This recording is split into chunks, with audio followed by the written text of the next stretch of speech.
We ride with Andrea Dovizioso. In front of him is Marc Marquez. In front of him, you just got a glimpse of Jorge Lorenzo. One of the rare left-hand combination for the Frenchman who won the Moto2 race here last year.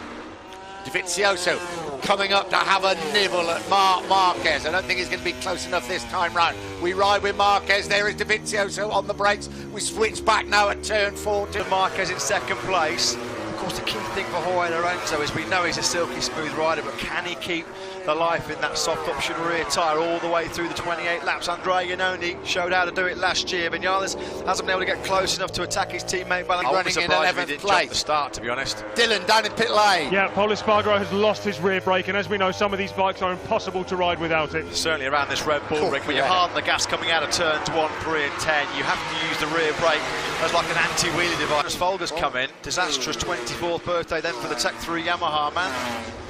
Really needs just to calm down just that little bit. Here is Marquez getting more and more. Oh, end of the race for Folger. He's back in and gone. So not the 24th. They lap so quickly up towards turn 3.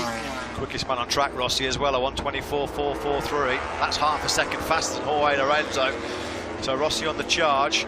Marquez was also quick. Jorge Lorenzo's 1.1 second, struggling to manage that soft option rear tyre, or is he deliberately dropping the pace a little bit like Andrea Iannone did to conserve the tyre for the second half of the race? On board with Dovizioso.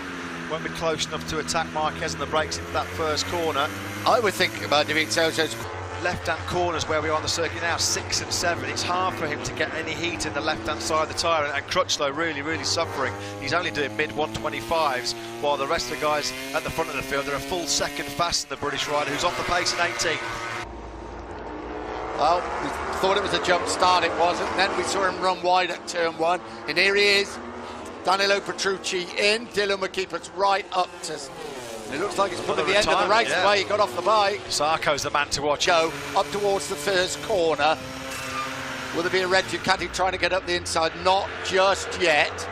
If there's been one weakness for Jorge Lorenzo so far in 2017 on that factory Ducati, it's been his pace on worn tyres. Still a long way to go here in 3. Had to run it wide, and then obviously losing momentum on the drive coming out of 3. That allowed Dovizioso, with the grunt and the horsepower and acceleration capabilities of that Ducati, just to sweep into second place. Guys, just one thing. So far coming in from Loris Baz, he's just on a PB lap of 1:24.8. Last time around that was quicker with Andrea Dovizioso, Marc Marquez and Valentino Rossi. So Loris Baz riding for his Grand Prix future, giving the real big tangle so far this year. Cashing minds back to Austin when they had contact as well in Assen.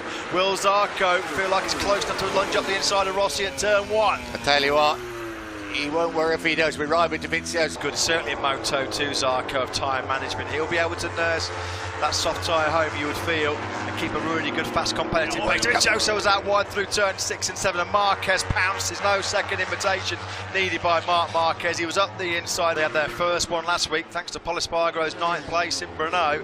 It would be a fantastic top 10 here in front of their home crowd in Austria for Mika Kallio. So 11th is Batista, 12th Abraham, 13th Miller, 14th Barbara, 15th Redding. So we'll be very aware that they don't want Marquez to get in front of Lorenzo and starting to disappear. They will try and go with him. He's going to make a move. He's not going to make it up at turn 1. Or is he? Here he comes, no. Ducati got the grunt. Dovizioso goes from 3rd to 1st. Andrea Dovizioso down the hill on the braking zone for turn number 4. Dovizioso leads. What a move by Dovizioso. Shut off by a fraction. It cost him momentum and drive, and there was Dovizioso to pounce, although he ran wide at the very next corner, allowing Marquez to sweep back into the lead. Crucial part of the race coming up. 16 laps to go. They've got to stay with Pedrosa. True James Bond style. Took advantage. Yeah, well, Zarco got in hot. This was the almost... Lorenzo was wide coming out of turn 3. Now, was there just a minuscule touch between the two of them? No, not quite. It was very close. First corner, costly mistake by Valentino Rossi into the first corner, too hot. And that has dropped Rossi then back into 7th place. Last time around, Marquez and Dovizioso. Lorenzo. Dovizioso's having to ride really hard to stay with Marquez now, and they know that at Ducati. Yeah, they can see Marquez is in the first sector. He was 2/10 clear of Dovizioso. He took a 10th out of him in sector 2. He's lap to go up there, and Dovizioso went through and took them both as we come down towards turn 4. Yeah, Valentino Rossi's lap time last time around compared to Marc Marquez, 1.3 seconds slow. That just shows how